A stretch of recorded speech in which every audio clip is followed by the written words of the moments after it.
Mouth और oesophagus को भी पिछले क्लास में एक्सप्लेन किया गया था। स्टोमक को एक्सप्लेन किया गया है? No sir. नहीं किया गया। देखिए, हम लोग पढ़ रहे हैं पार्ट्स ऑफ डाइजेस्टिव सिस्टम, नहीं ना पढ़ रहे हैं?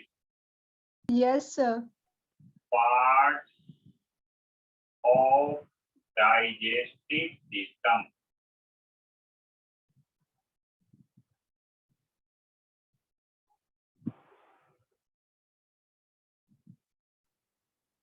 पार्ट्स ऑफ डाइजेस्टिव सिस्टम में बताया गया है कि ह्यूमन डाइजेस्टिव सिस्टम के 2 पार्ट्स हैं। फर्स्ट कौन है? Alimentary canal.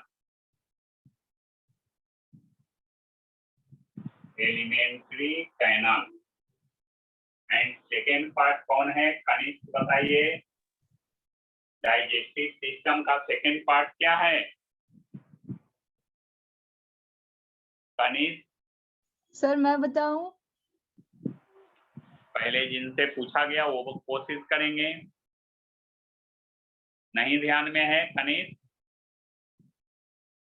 तानिया बताइए, डाइजेस्टिव सिस्टम का सेकेंड पार्ट क्या होता है? संजना बताइए। Digestive gland. जी हाँ, डाइजेस्टिव ग्लैंड सेकेंड पार्ट है। Digestive gland. एलिमेंट्री कैनाल की बात किया जाए तो इस एलिमेंट्री कैनाल में भी डिफरेंट पार्ट्स हैं, जिसमें फर्स्ट है माउथ। फर्स्ट क्या है? माउथ। सेकेंड है एसोफेगस।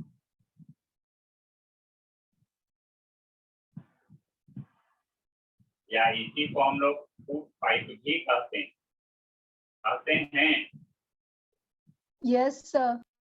थर्ड पार्ट होता है स्टोमक।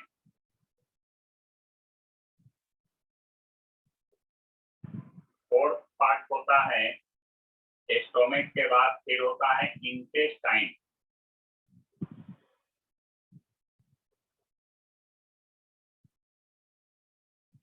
और इंटेस्टाइन में 2 पार्ट्स होता है। कौन कौन? Small intestine. स्मॉल इंटेस्टाइन, इसके भी मेनली 2 पार्ट्स है। कौन कौन? डुओडेनम और इलियम। नेक्स्ट है लार्ज इंटेस्टाइन।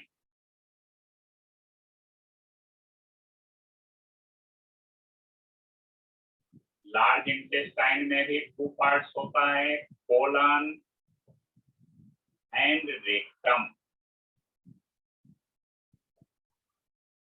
तो हम लोग को पढ़ना है किसके बारे में? स्टोमक के बारे में, ठीक ना?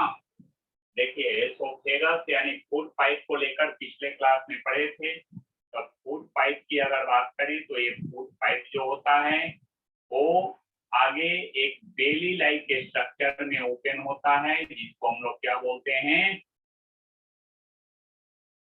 इसको स्टोमक बोलते हैं। क्या बोलते हैं? स्टोमक बोलते हैं। सर हम कुछ बोले? एसोफेगस यानी फूड पाइप जो होता है वो एक बेली लाइक स्ट्रक्चर में ओपन होता है। एसोफेगस ये है। एसोफेगस एक बेली लाइक स्ट्रक्चर में ओपन होता है, जिसको बोलते हैं स्टोमक। स्टोमक की अगर बात करें तो स्टोमक में भी डिफरेंट पार्ट्स होता है। देखिए, स्टोमक की अगर बात करें तो स्टोमक में अपर पार्ट जो होता है इसको कार्डियक पार्ट बोलते हैं। कौन सा पार्ट होता है? कार्डियक पार्ट होता है। इस कार्डियक पार्ट के अंदर मस्कुलर वाल्व होता है, जिसको कार्डियक वाल्व के नाम से जानते हैं। यहाँ पर कार्डियक स्फिंक्टर होता है। कार्डियक वाल्व रहता है, ठीक ना। जिस समय हम लोग फूड सब्सटेंस को खाते रहते हैं, फूड सब्सटेंस एसोफेगस से पास होके जाता है, उस समय कार्डियक स्फिंक्टर ओपन हो जाता है, ओपन हो जाता है और फूड सब्सटेंस एसोफेगस से स्टोमक में पास होके जाता है, ठीक ना। और खाने का प्रोसेस जब रुक जाता है, खाना खाना जब हम लोग बंद कर देते हैं, तो एक कार्डियक स्फिंक्टर क्लोज हो जाता है, बंद हो जाता है, समझे। तो स्टोमक का ये अपर पार्ट कौन सा पार्ट है जी? कार्डियक पार्ट है। और इसमें लगा हुआ muscle, muscular valve cardiac sphincter के नाम से जाना जाता है। एक कब ओपन होता है? खाना खाने के समय एसोफेगस फूड सब्सटेंस को स्टोमक में जब पास करता है, उस समय कार्डियक स्फिंक्टर ओपन रहता है।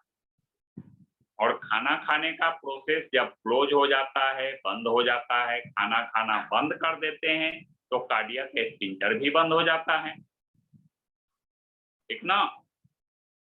उसके बाद बीट का जो एक पार्ट होता है, बॉडी होता है, स्टोमक का एक बॉडी होता है, फंगस जिसको हम लोग बोलते हैं। और इसका लोअर पार्ट जो स्टोमक का होता है, यहाँ पर भी स्फिंक्टर होता है, स्फिंक्टर मसल होता है। इस पार्ट को पाइलोरिक पार्ट बोलते हैं। ये पार्ट हो गया कार्डियक पार्ट। कौन सा पार्ट हो गया? Cardiac part. और एक क्या हो गया? Pyloric part. इंटर में जाएंगे तो और डिटेल से इसके बारे में जानेंगे। तो ये बताएं कि स्टोमक का अपर पार्ट कार्डियक पार्ट है, इसमें लगा हुआ स्फिंक्टर कार्डियक स्फिंक्टर होता है। और स्टोमक का लोअर पार्ट पाइलोरिक पार्ट होता है, इसमें जो लगा हुआ मस्कुलर स्फिंक्टर होता है, इसको पाइलोरिक स्फिंक्टर कहते हैं। तो खाना खाने के समय कार्डियक स्फिंक्टर ओपन होता है, जिस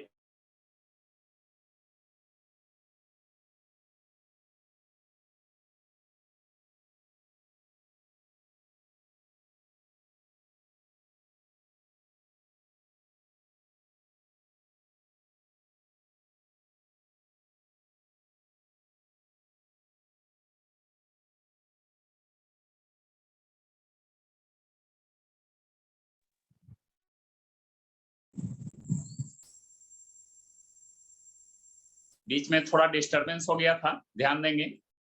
हाँ, तो कार्डियक स्फिंक्टर के बारे में समझे। जिस समय हम लोग फूड सब्सटेंस खाते रहेंगे, उस समय एसोफेगस फूड सब्सटेंस को पास करता है स्टोमक में, उस समय क्या होता है? कार्डियक स्फिंक्टर ओपन रहता है, ठीक ना। और उसके बाद ये स्टोमक का लोअर पार्ट होता है पाइलोरिक पार्ट। इस पाइलोरिक पार्ट की अगर बात करें, बोर्ड छोटा हो गया ना,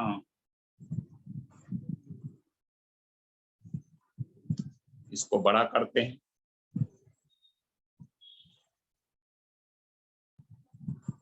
चलिए, दिख रहा है? यस दिख रहा है सभी को? Yes yes sir. हाँ, तो देखिए, ये ध्यान दीजिए, एसोफेगस को लेकर जाएंगे। एसोफेगस फूड सब्सटेंस को पास करता है कार्डियक स्फिंक्टर के जरिए। फूड सब्सटेंस का पासिंग जब होगा, उस समय कार्डियक स्फिंक्टर ओपन रहता है। स्टोमक का बीच का पार्ट बॉडी होता है, ठीक ना। तो ये स्टोमक का लोअर पार्ट होता है पाइलोरिक पार्ट, यहाँ पर भी स्फिंक्टर होता है, स्फिंक्टर मसल होता है।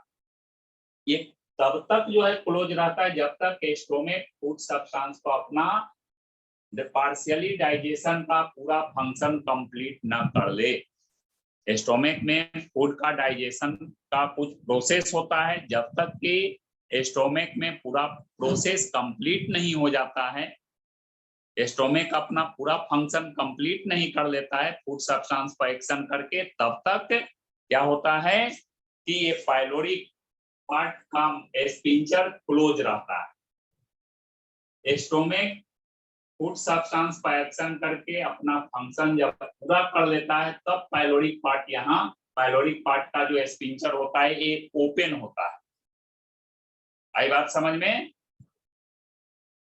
ठीक ना। पाइलोरिक पार्ट का ये स्फिंक्टर कब ओपन होगा जी? जब स्टोमक में फूड सब्सटेंस का पूरा फंक्शन कंप्लीट हो जाएगा, तब फिर जो है ओपन होगा। देखिए अभी ये स्क्रीन पर आपको दिखाया जा रहा है, इसको ध्यान से देखिएगा।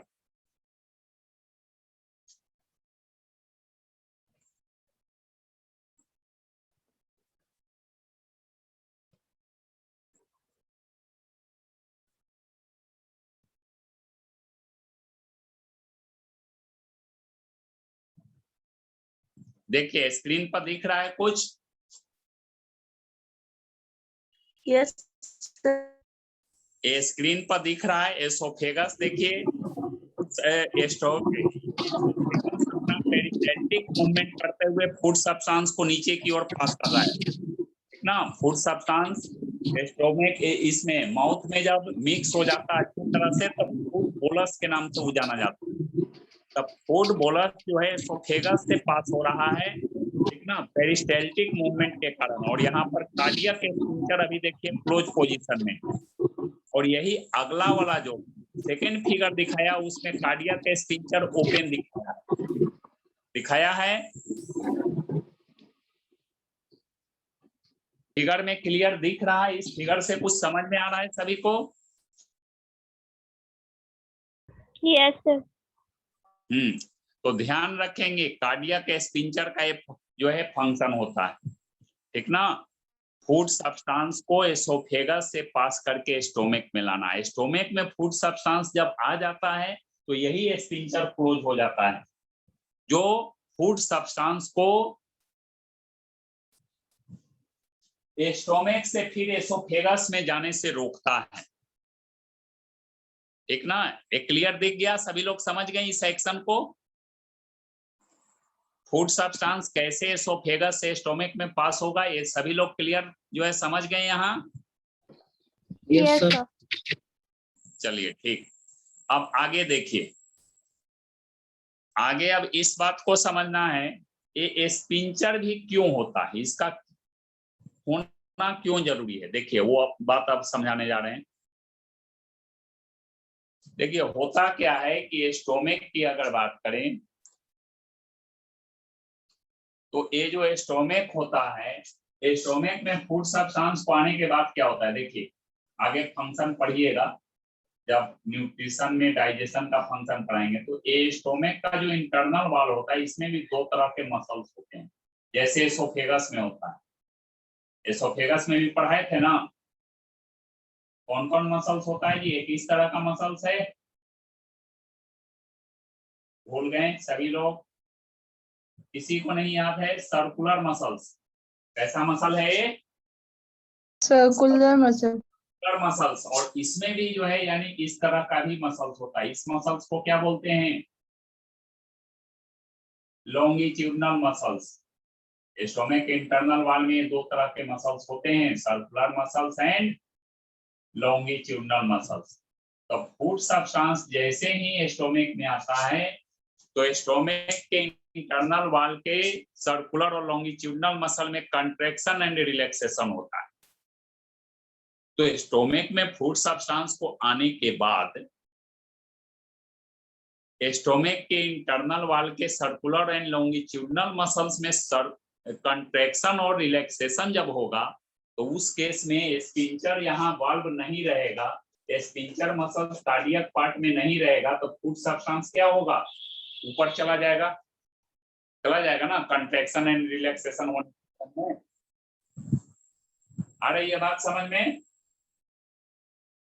एक कार्डियक पार्ट का स्फिंक्टर यहाँ न रहे और स्टोमक में फूड आने के बाद स्टोमक के सर्कुलर एंड लॉन्गिट्यूडनल मसल में कंट्रैक्शन और रिलैक्सेशन हो तो फूड सब्सटेंस क्या होगा जी? या तो ऊपर चला जाएगा या नीचे पास हो जाएगा। नीचे वाले पार्ट में, पाइलोरिक पार्ट में यहाँ स्फिंक्टर न रहे और ऊपर कार्डियक पार्ट में जो है स्फिंक्टर न रहे, और स्टोमक में ऐसे फूड आ गया, ये कंट्रैक्ट कर रहा है, रिलैक्स कर रहा है, कंट्रैक्ट कर रहा है, रिलैक्स कर रहा है, तो फूड सब्सटेंस को प्रेशर पड़ेगा ना? नहीं पड़ेगा? Yes sir. इसके कारण फूड सब्सटेंस या तो ऊपर चला जाएगा या नीचे चला जाएगा। इसीलिए स्टोमक में ये अपर पार्ट कार्डियक पार्ट में कार्डियक स्फिंक्टर होता है, पाइलोरिक पार्ट में पाइलोरिक स्फिंक्टर होता है। इस स्टोमक के बारे में समझ गए सभी लोग अच्छा से? Yes, sir. अगला अब स्मॉल इंटेस्टाइन की ओर बढ़े। सर एक बार स्टमक का जो फंक्शंस वगैरह एक बार और रिपीट कर दीजिए ना। क्या? सर मैं कुछ बोलूं? हाँ, सर आप ना माउथ और ओसोफेगस का ना वो सब का फंक्शन ये सब एक्सप्लेन करवा दीजिएगा ना खुद से। माउथ और माउथ का क्या? सारा का फंक्शन और ये सब एक्सप्लेन करवा दीजिएगा ना आप ही। अच्छा, फीचर्स आप अपने एक्सप्लेन कर लीजिएगा, उसके बारे में एक्सप्लेनेशन लिखिएगा, और आगे जब हम पढ़ाएंगे process of nutrition in human being, तो उसमें सारा डिटेल्स आप जानेंगे। उसमें जो है वो खुद से हम लिखाएंगे, चूंकि उससे रिलेटेड चूंकि बोर्ड एग्जाम में क्वेश्चन आता है, उसमें सब चीज लिखाया जाएगा कि माउथ में फूड सब्सटेंस आएगा तो क्या होगा, टीथ क्या फंक्शन करेगा, टंग क्या फंक्शन करेगा, फूड सब्सटेंस का उसमें डाइजेशन कैसे होगा।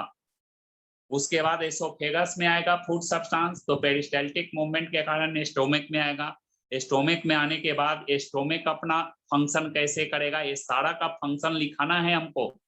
इसमें different types of digestive glands भी होते हैं डाइजेस्टिव पार्ट्स में, डाइजेस्टिव सिस्टम में वो क्या फंक्शन करता है, उसमें कौन कौन एंजाइम होते हैं, कौन एंजाइम किस तरह से काम करता है, ये सारा चीज उसमें बताना है। अभी सिर्फ एक्सप्लेनेशन समझाए हैं डाइजेस्टिव सिस्टम का, डाइजेस्टिव सिस्टम में कौन कौन से पार्ट्स हैं, उसका क्या फीचर्स है। आई बात समझ में? ये फीचर्स केवल अपने से एक्सप्लेन करने के लिए दे रहे हैं, क्योंकि बोर्ड एग्जाम के व्यू से ये उतना इम्पोर्टेंट नहीं है। इसमें एंजाइम का यही गलती लोग कर रहे हैं, जो बुखार हो रहा है समझ में आया जो बात समझाएं? सर समझ में आ गया। हाँ, ये जितना बात अभी बोल के समझा रहे हैं, इस फीचर को तो लिख सकते हैं ना कि इस तरह के फीचर स्टोमक में होते हैं। फंक्शन तो हम ही को लिखाना है, वो हम ही लिखाएंगे, ठीक ना। अभी न्यूट्रिशन इन ह्यूमन बीइंग में डाइजेस्टिव सिस्टम के पार्ट्स का एक्सप्लेनेशन केवल पढ़ रहे हैं। अभी ह्यूमन बीइंग में न्यूट्रिशन की प्रोसेस कैसे होता है ये बात अभी नहीं जाने हैं। बहुत सारे बुक में क्या होता है ना कि एक ही साथ एक्सप्लेन कर देता है, तो स्टूडेंट कंफ्यूज कर जाते हैं और उनको लगता है कि इतना बड़ा एक्सप्लेनेशन है, इसको कैसे बोर्ड एग्जाम के लिए हम तैयारी करेंगे, ठीक ना। लेकिन हम यहाँ जो पढ़ाते हैं वो पार्ट बाय पार्ट करके पढ़ाते हैं। सबसे पहले डाइजेस्टिव सिस्टम के डिफरेंट पार्ट्स का फीचर बता दिए, ठीक ना, और उसके बाद फिर जो है process of nutrition in human being को अच्छा से एक्सप्लेन करते हुए उसको लिखा देते हैं। आई बात समझ में? यस चलिए सर। अब स्मॉल इंटेस्टाइन को लेकर हम लोग पढ़ते हैं। स्मॉल इंटेस्टाइन की बात करते हैं। देखो स्मॉल इंटेस्टाइन जो होता है, स्मॉल इंटेस्टाइन देखे हैं? देखिए उसको भी स्क्रीन शेयर करके आपको दिखाते हैं पहले, ठीक ना। पहले अच्छा से देखिए उसको।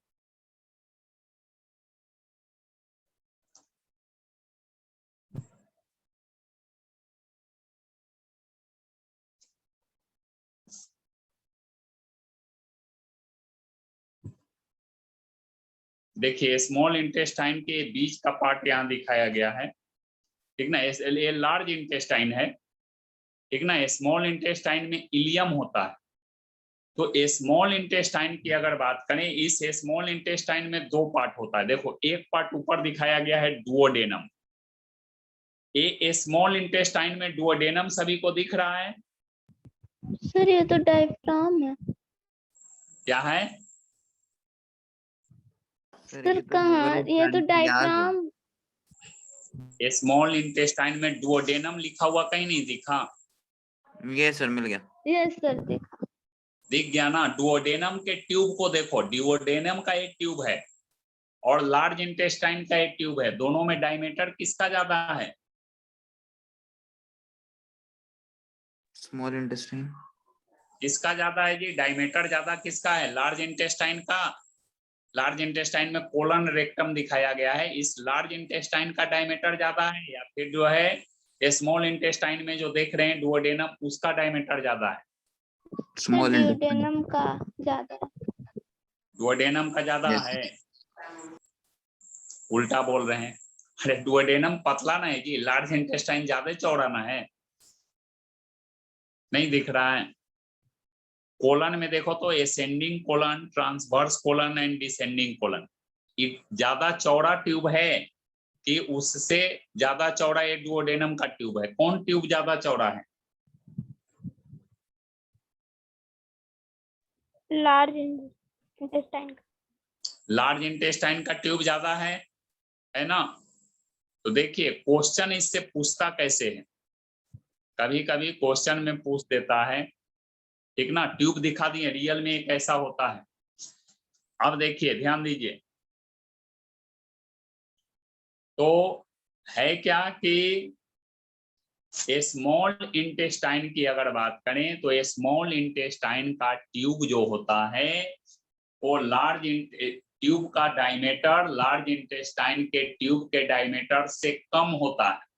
अभी दिखा ना, डुओडेनम के ट्यूब का डायमीटर क्या है, डुओडेनम या इलियम के ट्यूब का डायमीटर क्या है, लार्ज इंटेस्टाइन के ट्यूब के डायमीटर से कम होता है ना स्मॉल इंटेस्टाइन का। और लार्ज इंटेस्टाइन के ट्यूब का डायमीटर क्या है, ज्यादा है स्मॉल इंटेस्टाइन के ट्यूब के डायमीटर से। और इसी डायमीटर के बेसिस पर नेम भी पड़ा है, ठीक ना, इसका नेम जो पड़ा है इसी ट्यूब के डायमीटर के बेसिस पर नेम पड़ा है। लेंथ की बात करें तो लेंथ उल्टा होता है, स्मॉल इंटेस्टाइन का लेंथ क्या होता है, लार्ज इंटेस्टाइन के लेंथ से ज्यादा होता है। स्मॉल इंटेस्टाइन ज्यादा लंबा होता है, किसके कंपैरिजन में, लार्ज इंटेस्टाइन के कंपैरिजन। कभी कभी क्वेश्चन पूछता है कि स्मॉल इंटेस्टाइन का लेंथ लार्ज इंटेस्टाइन से ज्यादा होता है, फिर भी इसे स्मॉल इंटेस्टाइन क्यों कहते हैं, क्यों कहते हैं? क्योंकि स्मॉल इंटेस्टाइन मतलब का ड्यूनेडम का मतलब डायमीटर छोटा होता है, डुओडेनम दोनों इसलिए कहते हैं क्योंकि स्मॉल इंटेस्टाइन का ट्यूब का डायमीटर लार्ज इंटेस्टाइन के ट्यूब के डायमीटर से कम होता है, ठीक ना। ये नेम जो पड़ा है इंटेस्टाइन में स्मॉल और लार्ज इंटेस्टाइन, किस बेसिस पर पड़ा है, लेंथ के बेसिस पर पड़ा ही नहीं है, किस बेसिस पर पड़ा है, वो ट्यूब के डायमीटर के बेसिस पर पड़ा है। इसीलिए कंफ्यूजन के लिए क्वेश्चन दे देता है, लेंथ के बेसिस पर कंपेयर करके पूछ देगा, क्वेश्चन पूछ देगा कि स्मॉल इंटेस्टाइन का लेंथ लार्ज इंटेस्टाइन के लेंथ से ज्यादा होता है, फिर भी इसे स्मॉल इंटेस्टाइन क्यों कहते हैं, तो इसलिए कहते हैं क्योंकि स्मॉल इंटेस्टाइन के ट्यूब का डायमीटर लार्ज इंटेस्टाइन के ट्यूब के डायमीटर से कम होता है। आई बात समझ में? इसी तरह से देखिए, इसी का रिवर्स क्वेश्चन पूछेगा, लार्ज इंटेस्टाइन का लेंथ स्मॉल इंटेस्टाइन से कम होता है, फिर भी इसे लार्ज इंटेस्टाइन क्यों कहते हैं, होता है ना जी, लार्ज इंटेस्टाइन का लेंथ तो कम है स्मॉल इंटेस्टाइन से, फिर भी नाम पड़ा क्या, लार्ज इंटेस्टाइन।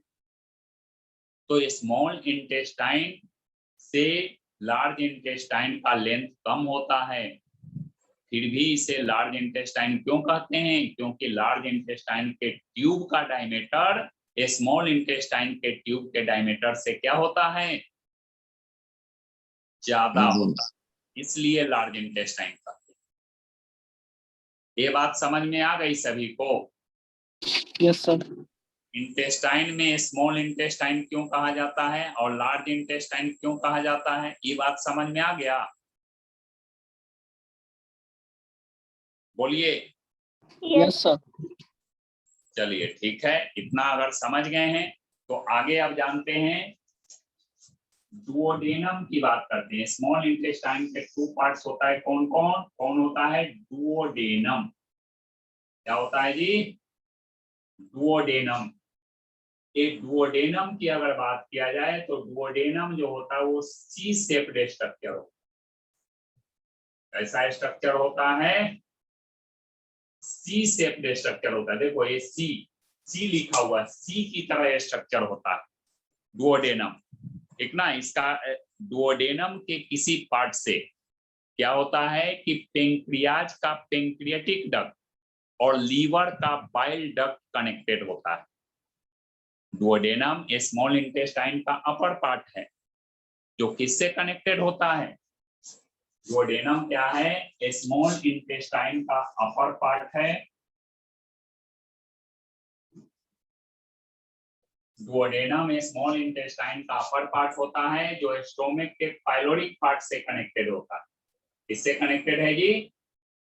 स्टोमक के पाइलोरिक पार्ट से कनेक्टेड होता है। ये सी शेप स्ट्रक्चर होता है और डुओडेनम के ही किसी पार्ट से लीवर का बाइल डक्ट और पेंक्रियाज का पेंक्रिएटिक डक्ट कनेक्टेड होता है। इस बात को याद रखना, चूंकि न्यूट्रिशन इन ह्यूमन बीइंग पढ़ाएंगे तो वहां ये बात बताया जाएगा। वहां डायरेक्ट इसका यूज होगा कि डुओडेनम में फूड सब्सटेंस जैसे ही आएगा तो लीवर बाइल जूस सीक्रेट करेगा जो बाइल डक्ट से डुओडेनम में आएगा। पेंक्रियाज पेंक्रिएटिक जूस सीक्रेट करेगा जो पेंक्रिएटिक डक्ट से डुओडेनम में आएगा। तो क्यों आएगा डुओडेनम में? क्योंकि लीवर का बाइल डक्ट और पेंक्रियाज का पेंक्रिएटिक डक्ट दोनों ही कनेक्टेड किससे होता है? डुओडेनम से कनेक्टेड होता है। एक कनेक्शन अभी दिखा रहे हैं, देखिएगा ध्यान से।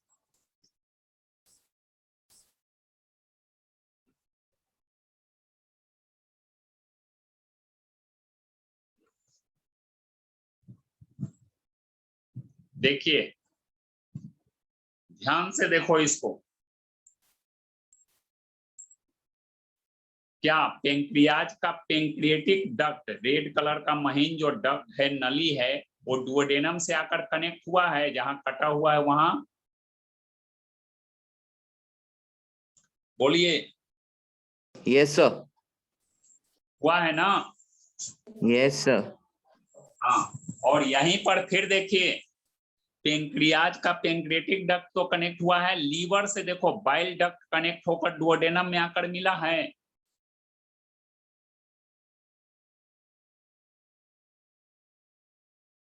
मिला हुआ है, दिख रहा है सभी को? Yes sir. Yes, sir. हाँ, तो ये ध्यान रखेंगे कि डुओडेनम क्या, डुओडेनम सी शेप्ड स्ट्रक्चर दिख रहा है। Yes sir. डुओडेनम कैसा स्ट्रक्चर है? सी की तरह स्ट्रक्चर होता है डुओडेनम। तो ये जो डुओडेनम है वो सी शेप्ड स्ट्रक्चर है जो स्टोमक के पाइलोरिक पार्ट से कनेक्टेड होता है और ये स्मॉल इंटेस्टाइन का अपर पार्ट होता है। डुओडेनम के इस पार्ट से क्या होता है? पेंक्रियाज का पेंक्रिएटिक डक्ट और लीवर का बाइल डक्ट कनेक्टेड होता है। इतना फीचर ध्यान में रहेगा डुओडेनम का, बोलिए।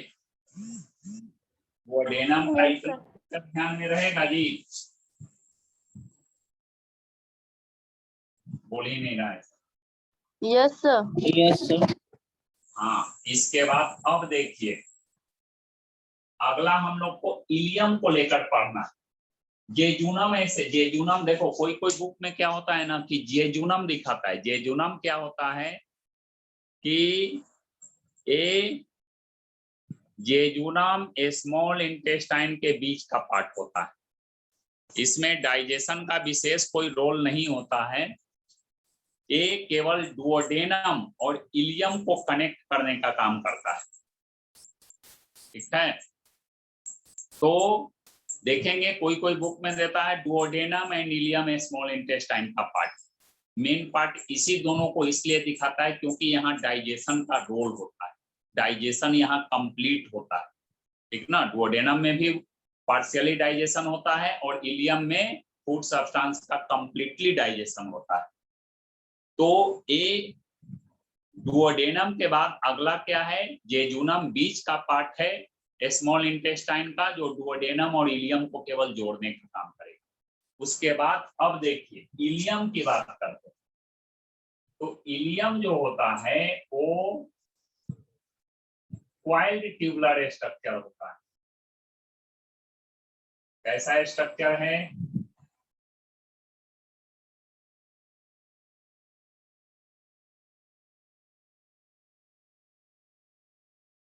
एक क्वाइल्ड ट्यूबुलर स्ट्रक्चर होता है। ठीक ना, क्वाइल्ड ट्यूबुलर स्ट्रक्चर होता है। कौन? इलियम, ये इलियम की बात किया जाए तो इलियम जो है स्मॉल इंटेस्टाइन का लार्जेस्ट पार्ट है, सबसे बड़ा पार्ट होता है, या पूरे डाइजेस्टिव सिस्टम का भी कह सकते हैं। 12 फीट लंबा, ठीक ना। स्मॉल इंटेस्टाइन का या फिर कह सकते हैं ह्यूमन डाइजेस्टिव सिस्टम का लॉन्गेस्ट पार्ट कौन होता है जी?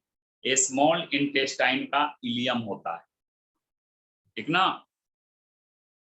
और ये स्मॉल इंटेस्टाइन का इलियम जो होता है वो हाईली क्वाइल्ड स्ट्रक्चर होता है। कैसा स्ट्रक्चर है? Highly coiled structure. और ये इलियम हाईली क्वाइल्ड स्ट्रक्चर होने के कारण ये क्या होता है कि फूड सब्सटेंस इससे जब पास होता है तो इसके द्वारा सीक्रेट होने वाले इंटेस्टाइनल जूस अपना कंप्लीटली इफेक्ट फूड सब्सटेंस पकड़ता है, कंप्लीट एक्शन अपना कर पाता है। हाईली क्वाइल्ड होने के कारण इससे क्वाइल्ड स्ट्रक्चर से फूड जब पास होते रहता है तो इसके पास क्या होता है कि हाईली क्वाइल्ड होने के कारण फूड सब्सटेंस क्वाइल्ड वे में ही पास करता है।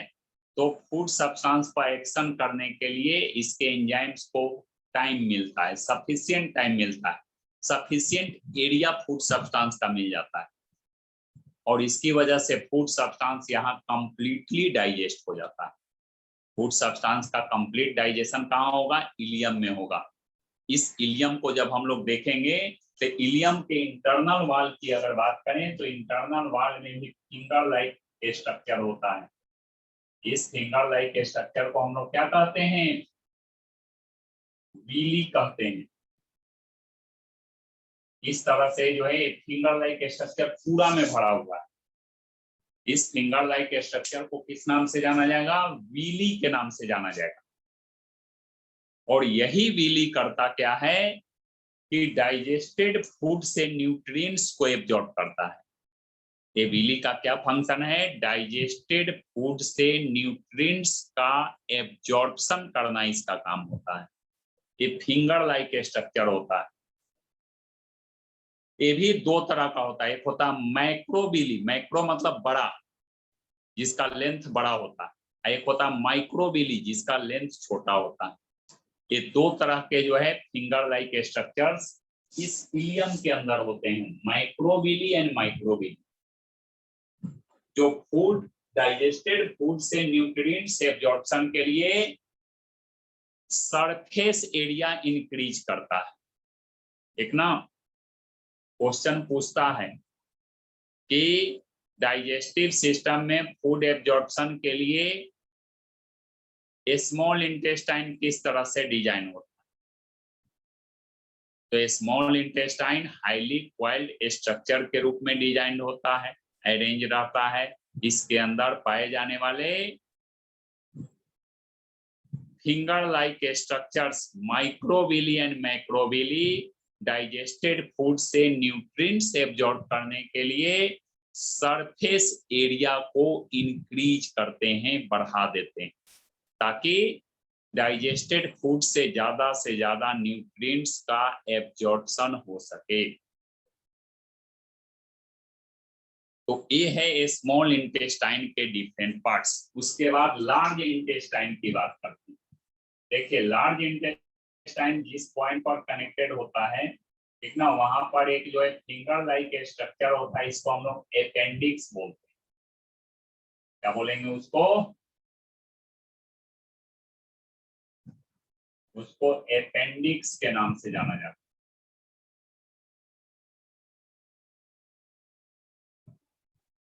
और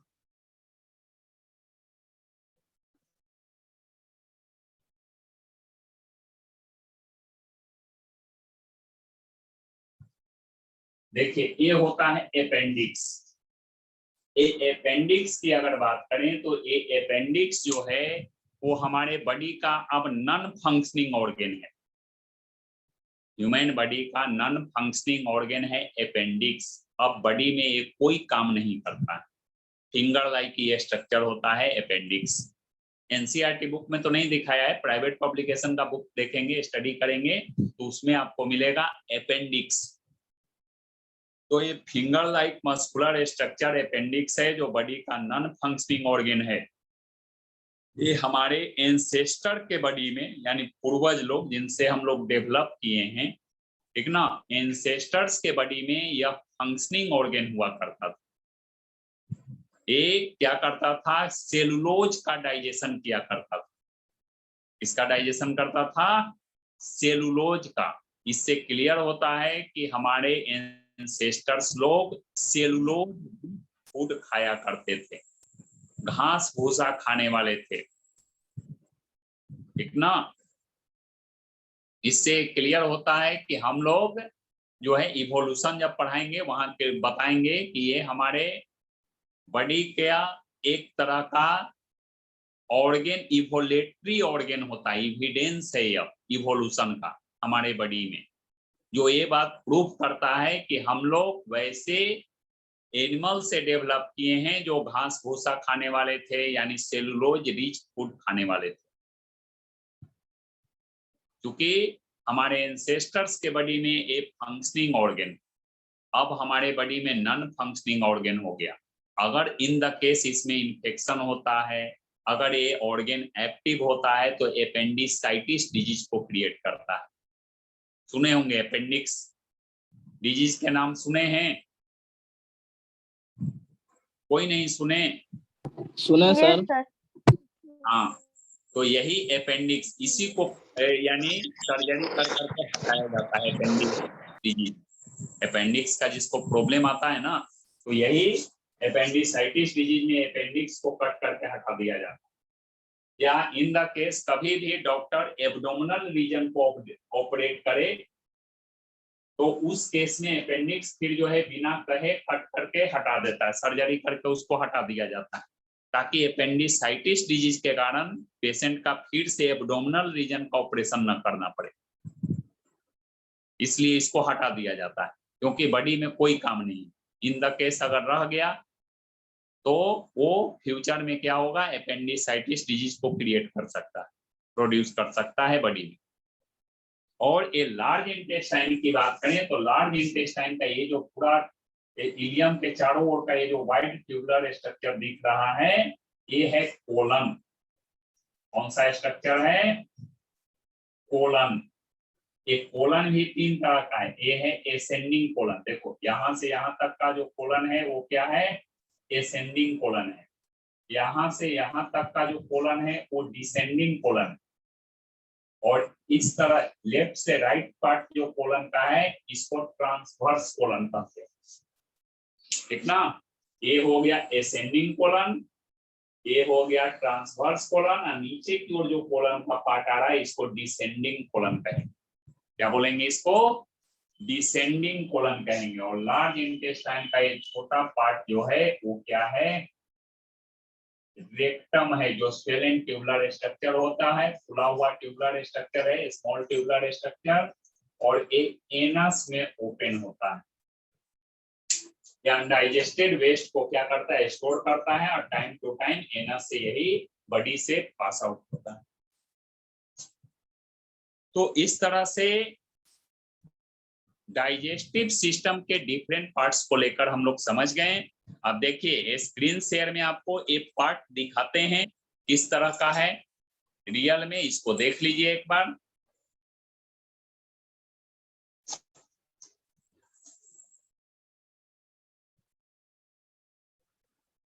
ये देखिए, देखो इलियम ये पार्ट है, इलियम जो है कनेक्ट हुआ है, जिस पॉइंट से कनेक्ट होता है उसको सीकम बोलते हैं। ओरिजिन ऑफ लार्ज इंटेस्टाइन को सीकम के नाम से जाना जाता है। उसी के जस्ट नीचे क्या है, फिंगर लाइक स्ट्रक्चर है, जिसको क्या कहते हैं, अपेंडिक्स कहते हैं, ठीक ना। यही बॉडी का नॉन फंक्शनिंग ऑर्गन हुआ। उसके बाद ये इलियम के चारों ओर का व्हाइट ट्यूबुलर स्ट्रक्चर है कोलन। कोलन जो कि अपेंडिक्स से ऊपर की ओर बढ़ रहा है इसको ascending colon, left to right बढ़ रहा है इसको ट्रांसवर्स कोलन, और फिर ऊपर से नीचे की ओर रेक्टम की तरफ जो बढ़ रहा है वो क्या है, डिसेंडिंग कोलन। आई बात समझ में?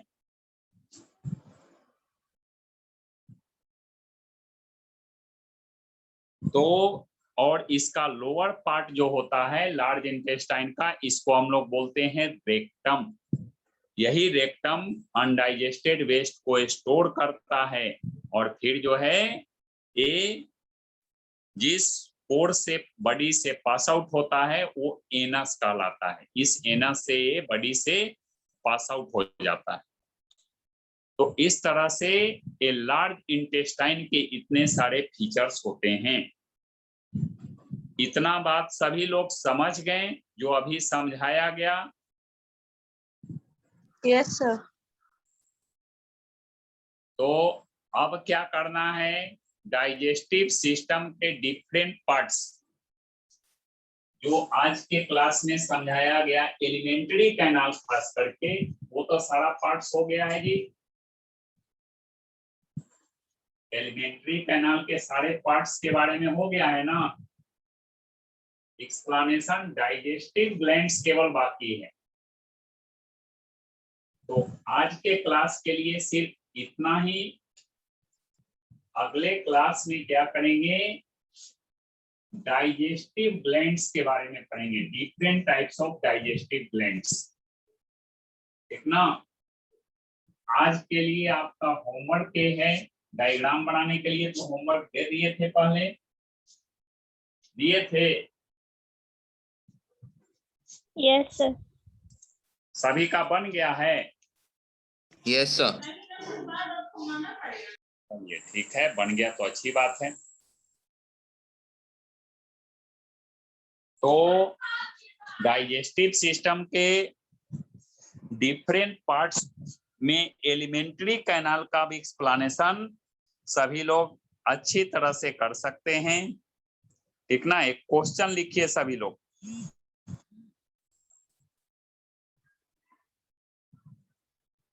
लिखिए, क्वेश्चन लिखिए, बोले क्वेश्चन, नहीं बोले? Yes sir. बोलिए सर।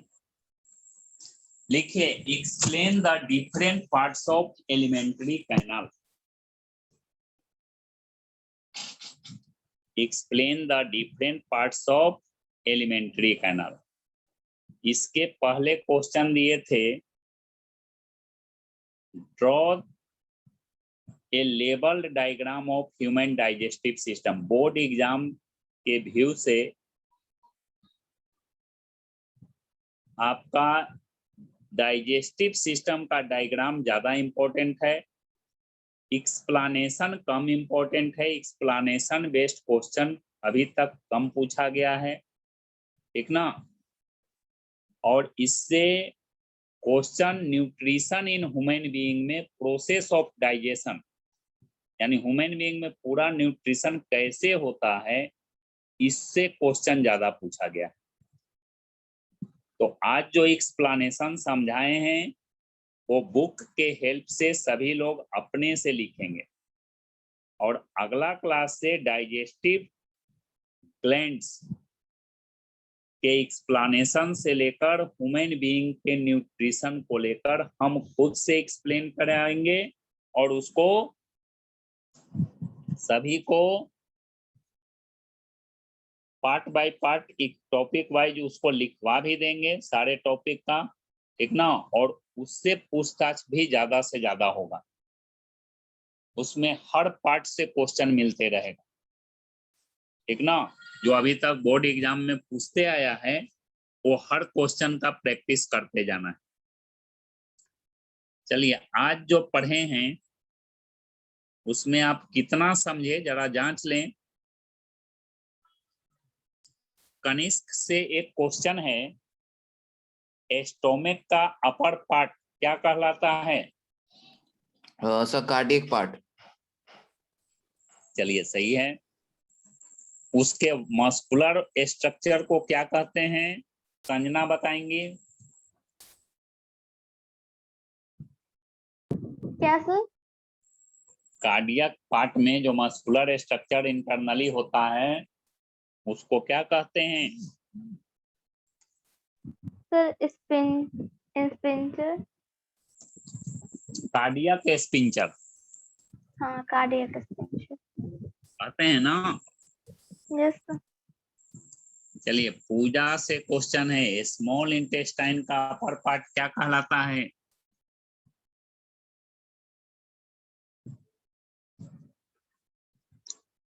पूजा यस सर। बताइए, आप क्वेश्चन का आंसर बताइए। स्मॉल इंटेस्टाइन का अपर पार्ट क्या कहलाता है?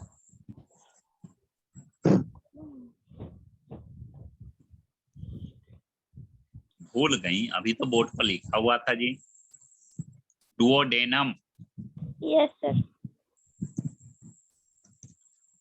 तानिया बताएंगी स्मॉल इंटेस्टाइन के बीच का पार्ट क्या कहलाता है?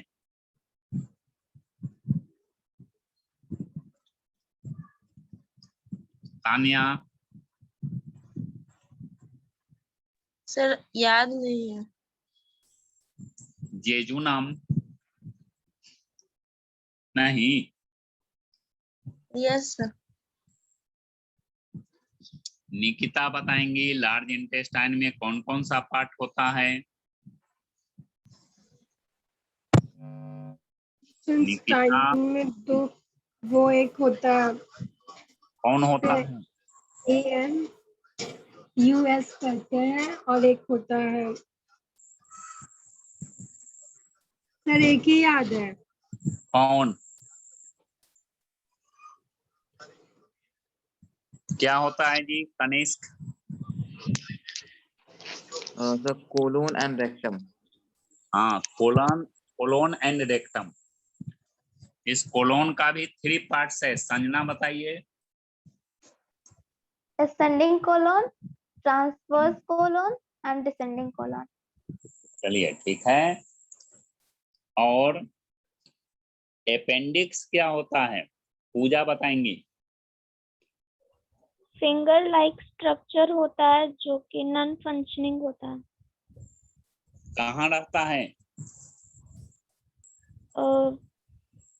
लार्ज इंटेस्टाइन के ओरिजिन की तरफ। लार्ज इंटेस्टाइन के ओरिजिन में, लोअर पार्ट में। Yes sir. चलिए सही है। अब अगला क्वेश्चन है, आज सभी लोग नहीं ज्वाइन किए हैं ना? तानिया आप बताइए, आपसे क्वेश्चन है कि लीवर का डक्ट को क्या कहते हैं? लीवर के डक्ट को किस नाम से जाना जाता है?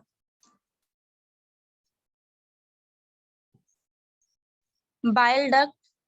हाँ, बाइल डक्ट, ठीक है। पेंक्रियाज के डक्ट को क्या कहते हैं पूजा? Pancreatic duct. ये दोनों डक्ट किससे कनेक्टेड होता है संजना? ड्यूडेनम। डुओडेनम से, सही है।